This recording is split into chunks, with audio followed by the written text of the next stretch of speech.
नमस्कार, मैं एस्ट्रोलॉजर महक बजाज आपका बहुत बहुत स्वागत करती हूं। तो चलिए सीरीज को हम अपनी आगे बढ़ाएंगे। आज हम बात करेंगे बुध देवता जब कुंडली के द्वितीय भाव में आएंगे तो किस तरह के परिणाम आपको यहां पर मिलने वाले हैं। तो पहले हम बात करेंगे सेकंड हाउस की। कुंडली का जो सेकंड हाउस है वो क्या रिप्रेजेंट करता है, सेकंड हाउस से हम क्या क्या देखते हैं। तो कुंडली का जो सेकंड हाउस होता है इसको हम धन भाव कहते हैं। यहाँ से हम कैश देखते हैं, लिक्विड मनी देखी जाती है। इस घर से आपकी सेविंग देखी जाती है। और ये जो घर है इसको हम कुटुंब भाव भी कहते हैं, क्योंकि ये घर आपकी फैमिली का भी होता है। और सेकंड हाउस जो है ये आपकी भोजन कल्पना का होता है। आपको कैसा खाना पसंद होगा, आप वेजिटेरियन होंगे, नॉन वेजिटेरियन होंगे। और ये घर आपकी वाक शक्ति का भी होता है, क्योंकि हमारी बॉडी पार्ट्स में ये थ्रॉट, टीथ, टंग इस पार्ट को रिप्रेजेंट करता है। तो आप कितना अच्छा बोलते हैं, आपकी स्पीच कैसी होगी, ये भी हम कुंडली में सेकंड हाउस से देखते हैं। और अब हम बात करेंगे बुध देवता की। तो बुध क्या है, बुध बुद्धि का कारक है। आप कितने इंटेलिजेंट हैं, आपकी मेमोरी कितनी अच्छी है, तो ये हम बुध ग्रह से देखते हैं। बुध जो है वो व्यापार का कारक है। आप कितने अच्छे बिजनेसमैन हैं। और बुध जो है वाणी का कारक है। आप कितना अच्छा बोलते हैं, आपकी स्पीच कैसी होगी, आपकी जो वाणी होगी वो कैसी होगी, ये भी बुध ग्रह से देखा जाता है। बुध जो है वो ग्रीन कलर को रिप्रेजेंट करता है। तो हमारे जो चारों तरफ जो भी ग्रीनरी है, पेड़ पौधे हैं, जो हरियाली है, ये भी बुध है। बुध जो है जितनी गोल चीज़ें हैं वो बुध हैं। और बुध जो है वो अगर हम रिलेशंस की बात करें तो बहन, बेटी, बुआ, ये रिलेशंस भी हम बुध ग्रह से देखते हैं। अब हम बात करेंगे सेकंड हाउस में बुध देवता की प्लेसमेंट की। तो सेकंड हाउस में शुक्र और बृहस्पति दोनों ही ग्रहों का प्रभाव होता है यहाँ पर। तो शुक्र देवता का प्रभाव इसलिए होता है क्योंकि यहाँ पर शुक्र देवता की वृषभ राशि आती है, और इसलिए यहाँ पर शुक्र देवता का प्रभाव होता है। और बृहस्पति देवता इस भाव के कारक ग्रह हैं, इसलिए यहाँ पर बृहस्पति का प्रभाव भी होता है।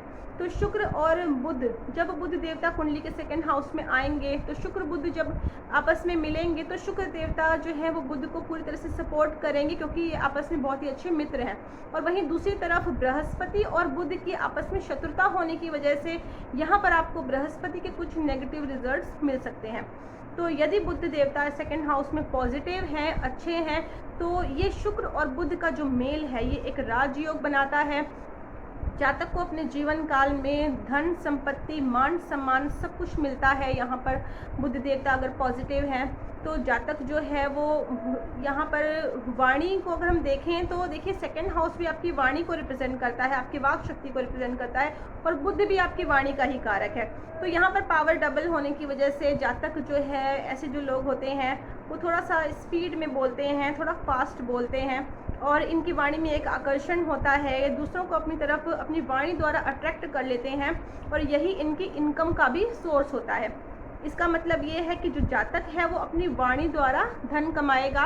और ऐसे जो जातक होते हैं वो बहुत ही अच्छे एस्ट्रोलॉजर बन सकते हैं, बहुत अच्छे एडवोकेट बन सकते हैं ऐसे लोग, क्योंकि ऐसे जो जातक होते हैं वो बहुत ही अच्छे सलाहकार होते हैं। तो यदि जब ऐसे लोग जो होते हैं किसी को भी कोई सलाह देते हैं कि आप ये काम कर लीजिए, तो वो सलाह जो है वो दूसरों के लिए बहुत ही ज़्यादा फ़ायदेमंद होती है। तो ये बहुत अच्छे सलाहकार हो सकते हैं, एडवोकेट बन सकते हैं, और बहुत अच्छे बिजनेसमैन बन सकते हैं ऐसे लोग। और यदि बुध देवता यहाँ पर पॉजिटिव हैं तो ऐसे जो जातक होते हैं वो दीर्घायु होते हैं।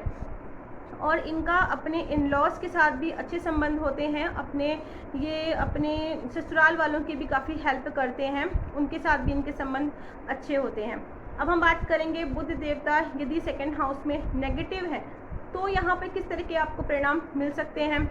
तो यदि बुध देवता यहाँ पर नेगेटिव है तो ऐसे लोगों की जो वाणी है उसमें कोई ना कोई प्रॉब्लम देखी गई है। जैसे कई लोग हकला कर बोलते हैं, कई लोग तुतला कर बोलते हैं, तो इनकी वाणी में प्रॉब्लम देखी गई है। ऐसे लोगों को वाणी दोष हो सकता है। और यहाँ पर बृहस्पति के भी नेगेटिव रिजल्ट्स देखे गए हैं। जातक के अंदर पेशेंस की कमी होगी। और घर के जो बड़े बुजुर्ग हैं, पिता हैं, दादा हैं, या तो ये होते नहीं हैं, या फिर होते भी हैं तो इनका जो सपोर्ट है ऐसे लोगों को मिल नहीं पाता है, या फिर इनको कोई ना कोई सेहत संबंधी परेशानियां होती हैं। और यदि बुध देवता सेकंड हाउस में है और ऐसे में अगर 8th हाउस में इसके दुश्मन ग्रह आ जाते हैं, राहु, केतु या फिर मंगल आ जाता है, तो भी यहाँ पर बुध आपको नेगेटिव रिजल्ट्स देगा। फिर ऐसे जो जातक होते हैं इनको धन के लिए काफ़ी ज़्यादा संघर्ष करना पड़ता है, अपने जीवन काल में बहुत स्ट्रगल करना पड़ता है। यहाँ पर अब हम बात करेंगे बुध देवता की दृष्टियों की। तो बुध देवता की एक ही दृष्टि होती है, सप्तम दृष्टि। तो बुध देवता अब सेकंड हाउस में होंगे तो उनकी जो सप्तम दृष्टि है वो पड़ेगी 8th हाउस में। 8th हाउस में देखिए दृष्टि पड़ने पर यदि बुध देवता यहाँ पर अच्छे हैं तो इनकी जो 8th हाउस की दृष्टि इनको बहुत ही ज़्यादा लाभ देगी। 8th हाउस जो है गुप्त विद्याओं का है, पामिस्ट्री, रेकी, एस्ट्रोलॉजी और जितनी भी गुप्त विद्याएं हैं इन सब की ऐसे लोगों को काफ़ी अच्छी नॉलेज होती है। ऐसे लोग बहुत अच्छे एस्ट्रोलॉजर बन सकते हैं, बहुत अच्छे सर्जन बन सकते हैं, क्योंकि ये घर जो है डीप स्टडी का है। किसी भी चीज़ को हम काफ़ी गहराई से जानने की जो कोशिश करते हैं तो ऐसे जो जातक होते हैं इनको धन लाभ भी होता है, क्योंकि ये घर अचानक धन लाभ का भी होता है। और अब हम बात करेंगे यहाँ पर प्रिकॉशंस और रेमेडीज़ की। तो यदि बुध देवता कुंडली के सेकंड हाउस में है और यहाँ पर आपको कोई ना कोई प्रॉब्लम आ रही है तो यहाँ पर किस तरह के आपने परहेज करने हैं और कौन से उपाय करने हैं। तो चलिए परहेज़ की अगर हम बात करें तो घर के अंदर खाली घड़े, ऊन के गोले आपने नहीं रखने हैं। अगर घड़े पड़े हुए हैं घर में आपके तो उसमें आप या तो पानी भर के रखें या फिर उसमें आप कोई ना कोई सामान आप रख सकते हैं। गमला अगर कोई खाली पड़ा हुआ है तो उसमें कोई ना कोई आप प्लांट लगा लें। और ऊन के गोले पड़े हैं तो उसे आप अपने घर से बाहर कर दीजिए। बहन बेटी बुआ के साथ संबंध आप अच्छे रखिए। जब भी वो आपके घर में आएँ उनको आप कोई ना कोई गिफ्ट, कोई ना कोई आप उपहार ज़रूर दें। और सेकंड हाउस में बुध है तो यहाँ पर आप पक्षियों की सेवा करें। पक्षियों के लिए आप दाना और पानी का प्रबंध करें। और घर के अंदर आपने पक्षी कोई भी नहीं पालना है। और यहाँ पर बुध देवता हैं तो देखिए सेकंड हाउस आपकी भोजन कल्पना का भी होता है, किस तरह का आपको खाना खाना चाहिए। तो सेकंड हाउस में अगर बुध है तो ऐसे लोगों को अंडा, मांस, मदिरा का सेवन नहीं करना है, बिल्कुल प्योर वेजिटेरियन रहना है। तो मेरी जानकारी आपको अच्छी लगी है तो इसको लाइक करें, शेयर करें और मेरे चैनल को सब्सक्राइब ज़रूर करें ताकि आपको आने वाली जो मेरी वीडियोज़ हैं उनका आपको नोटिफिकेशन टाइम टू टाइम मिलता रहे। और अगर आप मुझसे पर्सनल कंसल्टेशन चाहते हैं तो नीचे डिस्क्रिप्शन पे मेरा व्हाट्सएप नंबर है, आप मुझे व्हाट्सएप और कॉल कर सकते हैं।